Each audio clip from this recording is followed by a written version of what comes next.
ఓం నమస్తే అస్తు భగవన్ విశ్వేశ్వరాయ మహాదేవాయ త్రయంబకాయ త్రిగుణాత్మకాయ త్రికాగ్నికాలాయ కాలాగ్నిరుద్రాయ నీలకంఠాయ మృత్యుంజయాయ సర్వేశ్వరాయ శ్రీమన్మహాదేవాయ నమః. పరమ పవిత్రమైన కార్తీక మహాపురాణంలో ఈరోజు 19వ అధ్యాయం. వశిష్ఠుడు జనక మహారాజుకి ఈ కార్తీక వ్రత మహాత్యాన్ని ఒక్కొక్క అధ్యాయంలో కొంత భాగంగా మనకు అనిపిస్తూ ఉంటుంది. ఏమండి, మొత్తం అంతా ఒకే కథ కింద చెప్పేయచ్చు కదా, కొంత ఎందుకు ఆపుతున్నారు అని అంటే, మానవుడు ఎప్పుడూ కూడా ఒకేసారి, ఎందుకంటే వాడి నోరు చాలా చిన్నది, మనం ఆలోచన చేద్దాం. ఒకేసారి మొత్తం కంచంలోదో లేకపోతే ఆకులో ఉన్నటువంటి దాన్ని వాడు మింగలేడు. కొంచెంగా అయితే వాడికి అరుగుతుంది. కాబట్టి రోజుకు కొంత చొప్పున వాడిని ప్రచోదయాత్ అని మన మంత్రపుష్పం ఏ రకంగా చెప్తుందో కొంతగా వాడిలో అరిగించుకునేటువంటి మహిమోపేతమైనటువంటి అధ్యాయాల కింద కార్తీక మహాపురాణం ఉంది. సరే, ఈరోజు ఈ 19వ అధ్యాయంలో ఈ జ్ఞానసిద్ధుడు అనేటువంటి వాడు, అంటే మునుల్లో ఎవడైతే గొప్పవాడైతే ఉన్నాడో అతను చాతుర్మాస్యం వ్రతం యొక్క గొప్పతనాన్ని చెప్తున్నాడు. విష్ణుమూర్తి చెప్పాడట, నాకు చాలా ఇష్టం చాతుర్మాస్య వ్రతం చేసేవాళ్ళంటే, నాకు చాలా ఇష్టం. ఏమండి, చాతుర్మాస్యం అంటే పీఠాధిపతులు అంటారు కదండి. మనకి సందేహం వస్తుంది, కార్తీక మహాపురాణంలో కూడా అదే వచ్చింది.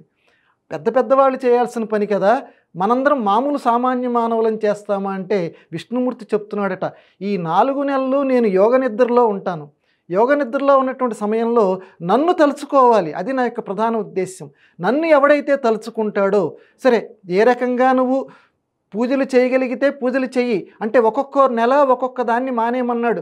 ఒక్కొక్క నెల పాలు మానేయమన్నాడు, ఒక నెల కాయగూరలు మానేయమన్నాడు, ఒక నెల పెరుగు మానేయమన్నాడు. అంటే శరీరం మీద నియమాన్ని పెంచుకోవటం, అంటే తన శరీరం తను చెప్పినట్లుగా ప్రవర్తించేటట్లు చేసుకోవటం ఈ చాతుర్మాస్య వ్రతంలో ఉన్నటువంటి ప్రధాన ఉద్దేశ్యం. అంటే ఒక్కసారిగా నువ్వు మానలేవు. ఇప్పటికి కూడా చూడండి, కొన్ని దుర్వ్యసనాలు పడినటువంటి వాళ్ళని వైద్యుల దగ్గరికి తీసుకెళ్తే వాళ్ళు నెమ్మదిగా కొంచెంగా వాడిలో ఉండేటువంటి ధూమపానం మొదలైనటువంటి దాన్ని మాన్పిస్తారే, ఆ రకంగా శరీరాన్ని ఒక్కొక్క నెల ఒక్కోటి చొప్పున విడిచేసి, ఎందుకు విడిచేస్తున్నాను, ఈ భవబంధాన్ని నేను విడిచిపెట్టడానికి, స్వామిలో కలవటానికి. అలా ప్రతి సామాన్య మానవుడు కూడా తనకి చేతనైనంతలో విష్ణుమూర్తి యొక్క సాలగ్రామం, అంటే స్వామివారి యొక్క గుర్తు ఉన్నటువంటి శిల ఏదైతే ఉందో దానిని, లేకపోతే లింగాకారంలో ఉన్నటువంటి శివుణ్ణి, ఏదైనా సరే ఇంట్లో అట్టే పెట్టుకొని చక్కగా దానికి గనక ఈ చాతుర్మాస్యం ఈ 4 నెలలు గనక పూజ చేస్తే,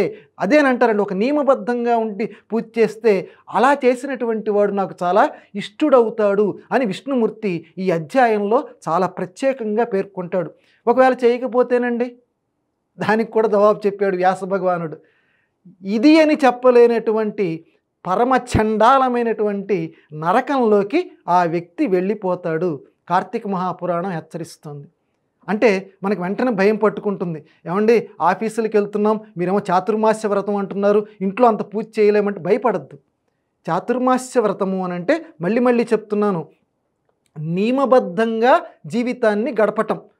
అంటే స్వామివారి కోసం ఈ 4 నెలలు నేను త్యాగం చేయగలనా లేదా, ఈ నెల దీన్ని వదిలేసేయగలనా లేదా, ఈ నెల నేను ఎక్కువసార్లు స్వామివారి జపం చేయగలనా లేదా, ఈరోజు నేను ఎక్కువగా స్వామిని జపం చేయగలనా లేదా అని జప సమయాన్ని పెంచుకుంటూ వెళ్ళటం, మనలో నిగ్రహ శక్తిని, ఆధ్యాత్మిక శక్తిని పెంచుకుంటూ వెళ్ళటం, ఇది అంతర్గతంగా చాతుర్మాస్యంలో ఉన్నటువంటిది. ఎందుకంటే వాసుదేవుడు వామదేవుడు ఇద్దరు ఒకటేనండి.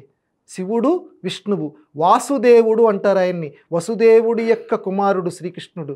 వామదేవుడు అందమైనటువంటి దేవుడు శివుడు.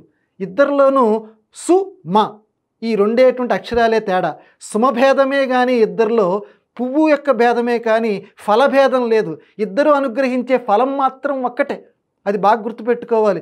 ఇద్దరు పేర్లలో కేవలం 2వ అక్షరం మార్పు ఉంది, వాసుదేవుడు వామదేవుడు. కానీ సమభేదమే కానీ ఫలభేదం లేదు. ఇద్దరు అనుగ్రహించే ఫలం ఒక్కటే. కాబట్టి ఆ శివకేశవులిద్దరిని సమానంగా మనం ఆరాధిస్తూ వీలైనంతగా దీపం పెట్టుకుంటూ వీలైనంతగా మళ్ళీ మళ్ళీ చెప్తున్నాను. ఎందుకంటే స్వామివారినే దీపంగా అర్చించు, లేకపోతే ఇంట్లో తప్పనిసరిగా దీపాన్ని వెలిగించటం మాత్రం మానవద్దు. స్నానం తెల్లవారుజామున చేయటం మాత్రం మానవద్దు. అలాంటి నియమాలతోటి గనక ఉంటే అసలైనటువంటి జ్ఞానం మనకు లభిస్తుంది. చాతుర్మాస్య వ్రతాన్ని తప్పనిసరిగా ఆచరించాలని ఈ 19వ అధ్యాయంలో వ్యాస భగవానుడు మనకు చెప్పాడు. సాధ్యమైనంత వరకు దాన్ని ఆచరించడానికి మనందరం కూడా ప్రయత్నం చేద్దాం. చంద్రాననార్థ దేహాయ చంద్రాంశుసితమూర్తయే చంద్రార్కానల నేత్రాయ చంద్రార్ధ శిరసే నమః.